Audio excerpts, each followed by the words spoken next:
Msigo unaanzia kwenye Danguro. Tunakutana na mwamba anawasha moto kinoma hapa. Anamwashia huyu kahaba. Anadai anataka hela zake zote zirudi alizotoa. Kwa maana alitoa hela nyingi sana, akategemea angepata huduma nzuri. Alafu kahaba hajui chochote kitandani. Alafu kwanza ni mbovu tu, ana mapele. Basi hapa anamsema huyu kahaba. Huyu kahaba anamwambia kama tumeenda ukusimama, hizo shida zako sio shida zetu. Basi anakuja mwamba hapa ambaye ndio msimamizi wa hili Danguro. Anamwambia tulia kwanza. Mwamba anamwambia hapa utaratibu kurudisha hela hatuna. Labda tuangalie mwanamke mwingine na uongeze hela kidogo ukapige.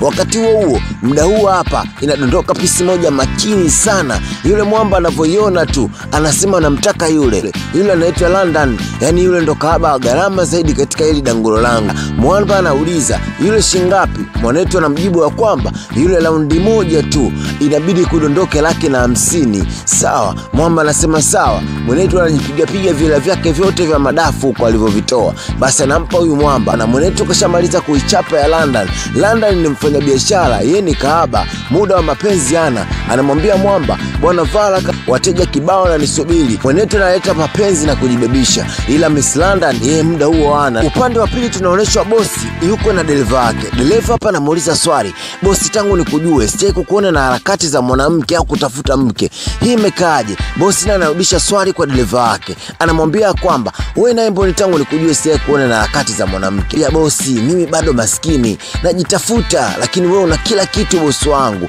Ungepata mwanamke ukamweka ndani. Hapa mwamba anacheka. Anamwambia shida sio mwanamke, shida mwanamke ambaye muhimu na makini, ambaye atakuwa tayari kuwa kama mama na kulea familia. Leo kwenye hili Danguro la mwamba chari hapa inadondoka gari moja ya kifahari sana, mpaka malaya wote wanachanganyikiwa. Basi anadondoka hapa mtu mmoja makini sana. Ukimwangalia vizuri, huyu ndio yule bosi ambaye juzi tu hapa alikuwa anapiga story na deva wake kuhusu masuala ya ndoa. Basi amefika mpaka hapa, makahaba kibao wanamshobokea. Si unajua washamuona bosi tena na gari kibopa. Basi hapa mwamba chari ambaye mmeriko wa Danguro inabidi aje kwa mwanetu hapa. Anamuuliza bosi, karibu tajiri, hapa na kila aina ya mali, nina mizigo mipya, nina kila aina mwanamke. Kuna Parisi, Fransa, kuna Beijing, kuna Hong Kong, kuna New York, kuna Monaco. Kumbuka hayo majina yote ni wanawake wamepewa kutokana na uzuri wao. Basi mwamba hapa anamwambia yule mwanetu, anamwambia sikia, mimi na shida mwanamke anaitwa London. Hapa inabidi London aitwe. Basi London anafika mpaka papi. Chari anamwambia kuwa na London lisali moja tu ni 250. Mwamba anamwambia nipigie mahesabu, nataka niwe naye kwa masana. Hapa inabidi Chari ampigie mahesabu. Ndipo London anaambiwa inabidi sasa uende. Hapa London anagoma. Anasema mimi nikienda masaa 8 wateja wangu wengine. Hapa Chari anamwashia moto London. Wewe fala nini? Unaongelea kuhusu wateja hao 2200 hao ambao wanakupa 20,000, 10,000 wanakulala wanasepa. Huyu anatoa hela ndefu. Nenda bwana, acha ujinga. Basi hapa inabidi London aongozane na mwanetu yule bosi kwenda kumpa huduma. Mshikaji anamchukua London. Sasa cha ajabu, badala ya kwenda naye nyumbani, anapitia kwanza ofisini. Huyu mwamba yuko busy kinoma na kazi. Basi mwamba yuko hapa ofisini anaongea zake na simu. London pale anajibebisha. Unajua London ni kahaba, yeye yuko pale kibiashara tu na si kimapenzi. Kazi anaongea na simu. Huwezi kuamini, London anapitiwa hadi na usingizi pale. Anakuja kustuka kama baada ya risali moja. Mwamba yuko busy tu na kazi. Hapa London anamfuata na anamwambia basi tufanye hata humu tumalizane, mimi nirudi zangu. Mwamba anamwambia tulia kwanza. Mwanetu ana haraka kabisa, wala papara ya mwanamke, wala papara ya mapenzi. Hapa kahaba anajibebisha kinoma, anajibinua pale, anajikunja, lakini mwamba yeye hana kabisa hizo story. Yuko busy tu na majukumu ya kazi. Hapa London anashangaa huyu ni mwanaume wa aina gani? Basi maana London hapa anajifanya kumuomba ruhusa mchizi kwamba akapigiwa simu kuna matatizo. Hapa huwezi kuamini. Mwamba anamwambia London, poa, nenda. Yani ametoa hela ya masaa 8 lakini hajafanya chochote na London na amekaa naye kama masaa 2. Alafu akamwambia nenda tu, haina shida, tutaongea kesho au siku nyingine. Basi London inabidi asepe. Wakati kafika huku, London sasa anawaza atamwambia nini Chari, kwa sababu mwamba hajapiga chochote au mwamba hajalipa kwa Chari. Hapa London anafika tu, anajaribu kumfuata Chari, anamwambia bwana mtu wako wenyewe ulionipa yani afanye chochote. Kabla hajamaliza kusema chochote, Chari anamwambia tulia. Chari anafurahi kinoma. yani London katika siku ilionifurahisha ni leo. London anashangaa, nimekufurahisha kivipi? Huwezi kuamini, yule bosi ulienda naye anakusifia sana, anasema wewe ni mtamu mno, yani uko vizuri. Huwezi kuamini, kanilipa hela yote ya masaa 8 alafu kanipa na bonus ya $1,000,000.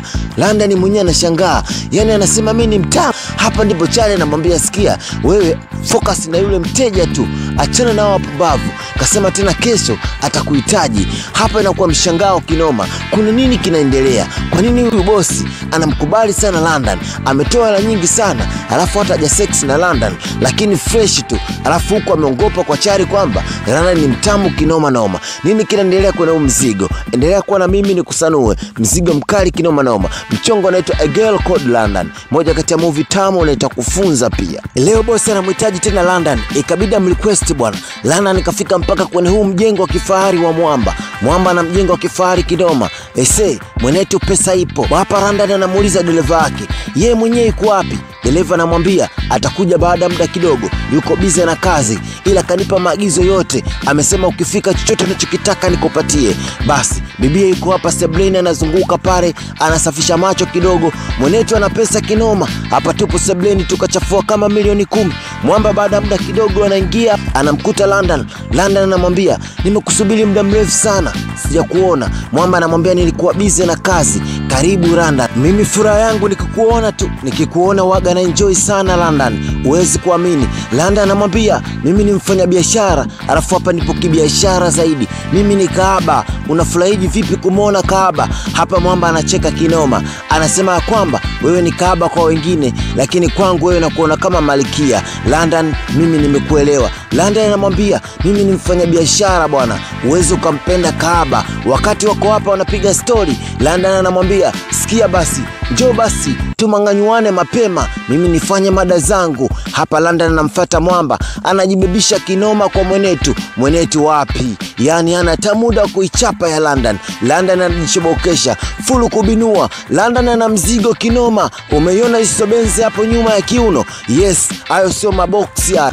Hiyo nyepu babangu. London ana bonge la shepu, sura ipo, titi nalo bado liko saa 6 vile vile. Lakini Mwamba atake kuichapa ya London, eti anadai amempenda. Unampendaje kahaba kwa mfano? Basi hapa wanazinguana sana na London, lakini mwisho wa siku Mwamba yuko fair kinoma, anampa mpunga London. Anamwambia basi poa, mimi nimeenjoy sana kukuona na kuwa na wewe leo. Basi London anasepa zake. London anarudi kwa Mwamba Charlie ambaye mmiliki wa Danguro. Charlie anafurahi kinoma kumpata bosi mpya. Yani London anamuingizia hela nyingi sana. Mwamba sasa hivi ana request tu, anatoa hela zake ya siku nzima, anamiliki London, anapiga story naye. Mwamba hata ichapi ya London. Yeye London yuko pale kwa ajili ya story. Anadai eti akimuona tu London eti anaenjoy. Ndo madai yake, na sio kwa ajili ya ngono wala mapenzi. Leo wakati yuko hapa, Mwamba akapiga simu tena kwa Charlie kumhitaji London. Charlie kabidi aende mpaka kwa London. London hapa akamwambia, leo naumwa. Mwamba Charlie ana namna, akabidi amtume mwanamke mwingine aende kwa Mwamba. Yule mwanamke amefika hadi pale. Hapa Mwamba anampigia tena pale Charlie simu. Anamuuliza, nimekuambia umlete London, mbona umeniletea huyu? Charlie anamwambia, London leo anaumwa kinoma, nimekuletea Paris. Huyo ni Paris, naye atakupa huduma kama anazokupa London. Hapa Mwamba anamwambia, huyu mimi simuelewi. Hapa Mwamba anamsukuma Paris yule msichana alioletwa na Charlie. Anamwambia, sepa, mimi namtaka London katika nyumba yangu. Ndipo siku inayofuata London inabidi aje kwa Mwamba amwashie moto. Amwambie, una shida gani wewe? Unanirequest kila siku, mimi napoteza wateja wangu. Ila Mwamba anamwambia, mimi sinalipa kesho, mimi nakupa $1,000,000 kukaa na wewe ndani ya siku moja. Na hii najua kwa sababu gani? Kwa sababu mimi London nakuelewa na nakujua vizuri sana. Hapa London anamwambia, unanijuaje mimi vizuri sana kati umenikaba tu, tena umenikuta tu, tumekutana kwa Danguro. Mwamba anamwambia, tulia. Hapa London anamwambia, mimi nasepa bwana, naona unanipotezea muda tu, unaniita tunapiga story hata tuzagamua. London anawaza kinoma, kwa nini mchizi yuko hivi? Mchizi anamuita tu na kupiga na story, lakini haichapi ya London. Aishazoea, yeye ni kahaba na jinsi alivyo ana mvuto kinoma. Mwanaume yoyote akimuona lazima ashoboke, atake kuichapa. Lakini kwa huyu Mwamba imekuwa tofauti. Siku inayofuata London anapigiwa simu kutoka kwa shangazi yake, anamwambia mwanao anasumbua sana huko, anakuulizia muda wote, inabidi uje umuone, maana ni muda mrefu hujarudi huko Basi London inabidi afunge safari mpaka kwa shangazi yake kwenda kumuona mwanae. Ndiye bwana, London ana mtoto wa kike, ni kakubwa kenyewe. Basi wanapiga story hapa na mwanae. Mwanae anamuuliza maswali akiwa haki kinoma. Mama, mjini unafanya kazi gani? Mama anampanga mwanae, mimi mjini ni sekretari wa kampuni moja kubwa sana. Mtoto anafurahi sana kuona mama yake na mama anamfurahia sana mtoto. Huku mjini ekaeka bado zinaendelea. Mwamba Chali na dangulo lake. Bosi Chali anataka kumrequest London awe na London. Unajua anampenda sana London Chali anampanga ya kwamba London hayupo. London kasafiri kaenda kumwangalia mwanae anaumwa. Bosi anawaza kinoma, akamwambia haina noma, ila akirudi siku yoyote kama atakuwa na shida yoyote au changamoto yoyote hata huko niambie. Mwamba Chali anasema basi poa. London anafanya yote kwa ajili ya mtoto wake apate mahitaji ya msingi.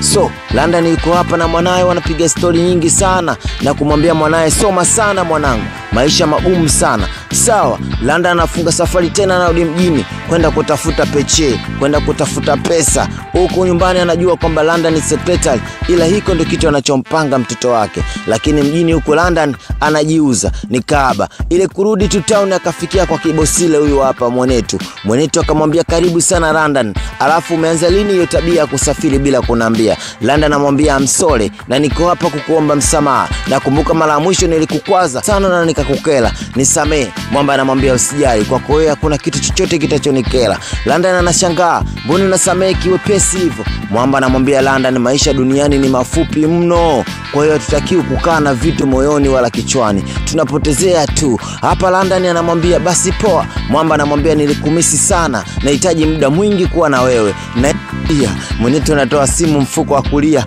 anampigia simu Chali. Anamwambia Chali, kuanzia leo London nitamkodi mimi siku 30, atakuwa kwangu, hela yako na kutuna. Baada ya kukata simu hii, London yaamini Mwamba itikatuma hela kwa Chali ya kukaa na London kwa siku 30. Yani siku 30 zote anamlipa, anamiliki yeye. London anashangaa, Mwamba na London mahusiano yameshakuwa bashasha sasa. Wanapiga story hapa na pale. Hapa ndipo Mwamba anamuuliza London, kwa nini uliamua kuchagua biashara hii? Hapa London anapata hasira, anamjibu Mwenetu, nimeamua kufanya hivi kwa sababu binadamu hawana huruma, kwa sababu wanaume ni washenzi, na hii ndio njia pekee mimi kulipa kisasi kutokana na wanaume kuwa kahaba tu. Naona hakuna mwanaume sahihi. Hapa Lalia kinoma. Hapa Mwamba anamfuata London na kumkumbatia, anamwambia nisikize, hakuna njia mbaya ambayo mtu anaweza akatumia kulipiza kisasi, inabidi tutumie njia nzuri, alafu usiweke vitu moyoni. Kama wanaume walishawahi kukuumiza ndio maana unafanya ukahaba, achana na hii biashara. Mimi niko tayari kuishi na wewe, niko tayari kukuoa, kukuweka ndani, kukupa kila kitu. Acha hii biashara ya ukahaba. London anamkumbatia Mwamba. London anaamua kuacha biashara ya ukahaba. Anyways, mapenzi kati ya London na Mwenetu ni mambo yapo bam bam. Hapa wamelala leo pamoja, wamezagamuana. Mwamba kawahi kuamka, London ile anaamka, yuko zake anajinyoosha hapa. Kwa bahati mbaya sana Mwamba alitoka drawer kaliacha wazi. Uwezi amini, London anakutana na hii picha hapa. Ile kuiona tu London machozi yanamtoka, mashavu yanamjaa, hasira zinakunjika. Nini kinaendelea kwenye hii picha? Mwamba anaingia tu, Mwenetu anatoa kisu London, anamuoneshia Mwenetu, anamwambia kumbe wewe ndio mshenzi, ulikuwa unajua kila kitu ninachokifanya ndio maana ukawa unanitafuta, si ndio? Unajifanya unanipenda, unanijari, mimi nilikuwa nashangaa inakuwaje ukanipenda kahaba kama mimi, kumbe una kitu chako nyuma. Hapa Mwamba anamwambia heka kisu chini kwanza nikuelezee kitu kilivyokuwa, sio kama unavyozaa. Hapa London anamuonyesha hii picha, huyu ni nani? Mwamba anamwambia tulia nikuelezee.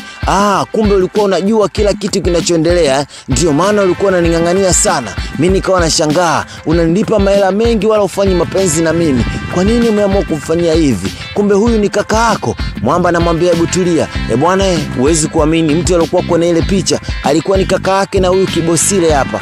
Story yake na London inasikitisha sana. Kaka yake huyu, kaka yake na mshikaji alimnyanyasa sana dada yake London. Alikuwa anambaka kila siku, yani anambaka, anamuingilia kinyume na maumbile, ndio mpaka kamtia mimba yule mtoto. Basi kwa ajabu sana, familia ya London ikapeleka kesi mahakamani kumshtaki kaka yake na huyu Mwamba. Alikuwa na pesa kinoma, familia ya kaka yake na huyu Mwamba walikuwa na hela kinoma. Mwamba akatumia pesa za familia kurubuni kesi, kesi ikaharibika na Mwamba akashinda kesi, huku dada yake akiwa amebakwa sana na amezalilishwa kinyama. Dada yake na London akaamua kujitoa uhai, akaamua kujiua. Ndipo London akaingiwa hasira na wanaume na kuchukia wanaume wenye pesa, akaamua kuwakaba. Lengo lake kubwa kujaribu kupambana, kumweka sawa na kumpambania mtoto aliyemwacha marehemu dada yake. Kumbe maumivu yote ya ukahaba na uchungu na yule mtoto aliyomwacha yule dada yalisababishwa na kaka yake na huyu mchizi. Na huyu Mwamba alikuwa anajua yote yanayoendelea, ndio maana alikuwa anamtafuta London. Anamwambia kwamba tulia London, nilikuwa najua kila kitu kinachoendelea. Kaka yangu ndio alisababisha matatizo yote ya wewe kuwa kahaba na hadi huyo mtoto ni damu yetu, na mimi niko hapa kwa ajili ya kumwombea radhi kaka yangu. Hapa London anawaka kinoma, anamwambia nisikilize kwa makini, siwezi nikakusamehe kamwe. Hapa London inabidi asepe tu, arudi zake kwa shangazi yake. Shangazi yake anamwambia hebu calm down, yameisha. Alofanya hayo yote ni kaka yake, sio yeye. Kama kaka yake alimzalilisha dada yako, alimbaka hadi akasababisha dada yako kujiua na wakarubuni kesi mahakamani, ila sio yeye. London anamwambia hii ni familia yao, hawa watu wenye hela wote ni washenzi na ni mbwa. Leo London anarudi zake hapa, anamkuta Mwamba anaongea na mtoto.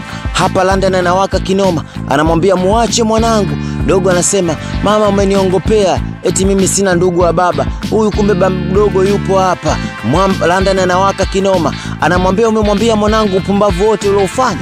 Mwamba anamwambia sikiliza London, haya mambo inabidi yaishe. Mimi niko hapa kwa ajili ya msamaha. Ningekuwa kama kukuzuru, ningekuzuru kitambo sana, lakini niko hapa kwa ajili ya msamaha. Najua kakaangu alimfanyia dada yako kitu kibaya sana, alimbaka, alimkatili mpaka kupelekea dada yako kujiua, lakini hayo yote yameisha. Alafu yule alikuwa kakaangu. Mimi nimekufuatilia kwa muda mrefu sana London, nataka ubadilike hayo maisha. Niko tayari kukuoa, niko tayari kuishi na huyu mtoto kama mwanangu, lakini please London, naomba usamehe familia yetu. London anasema kwamba familia yenu nyinyi wote ni washenzi, wote ni mbwa tu. Nyinyi ndio mmesababisha mimi kuingia kwenye ukahaba baada dada yangu kunyanyaswa sana na kaka yako kwa ajili ya pesa, na akasababisha dada yangu kujiua. Nikachukia sana wanaume na nikaamua kujiuza ili mradi nipambane nimlee mtoto wa dada yangu, mtoto wa marehemu dada yangu aloniachia. Kwa hivyo naomba sitaki kabisa mahusiano na familia yenu. Wewe na ndugu zako wote washenzi, mboni mahakamani mliniburuza, na wewe ulikuwa wapi? Mwamba anamwambia wakati unahangaika na kaka mimi sijui chochote, nilikuwa nchi za nje nasoma, nilirudi nikaja kuambiwa familia yenu imefanywa wa ukatili. Mimi ni kweli nimetokea kwenye ile familia, lakini sina roho hiyo. Sio kila mtu anatokea pale na roho hiyo. Naomba samehe London, sahau yote yaliyopita, naomba tugange yajayo. Mimi niko tayari kuishi na wewe London, ni kweli nakupenda, niko tayari kuishi na wewe na tumlee huyu dogo kama mwenetu, niko tayari kwa chochote kile. London anawaka kinoma. Mwamba anamwambia basi sawa, chukua kisu niue basi kulipiza kisasi chako. Kama unahisi ukiniua ndio utakuwa umelipiza kisasi. London anawaza kinoma, asira zinamshika, lakini kila akifikiria wema, utu na ustaarabu wa huyu bosi, anakuja kukumbuka ya kwamba kweli amezaliwa kwenye familia ya wakatili. Kweli kaka yake alimkatili sana dada yake mpaka kusababisha dada yake kujiua, lakini huyu Mwamba hahusiki, na sio kila mtu anatoka kwenye familia ya kikatili atakuwa katili. London anatuliza kombe, mwanaharamu anapita, anamsamehe mchizi kwa yale yote ambayo familia yao walioifanya, kwa yale yote ambayo marehemu kaka yake alisababisha kwa marehemu dada yake ya kumbaka na kumnyanyasa na mahakamani kushinda kesi. Baadaye pia akasababisha mpaka dada yake kujiua. London anasamehe, anamfuata mchizi, anamkumbatia. Mchizi anamwambia London umefika, tulia mama. London anaacha ukahaba, anatulia na mwenetu, wanalea mtoto. Mzigo unaitwa Girl Code London, moja ya chuma kikali kinoma noma kutoka Nigeria.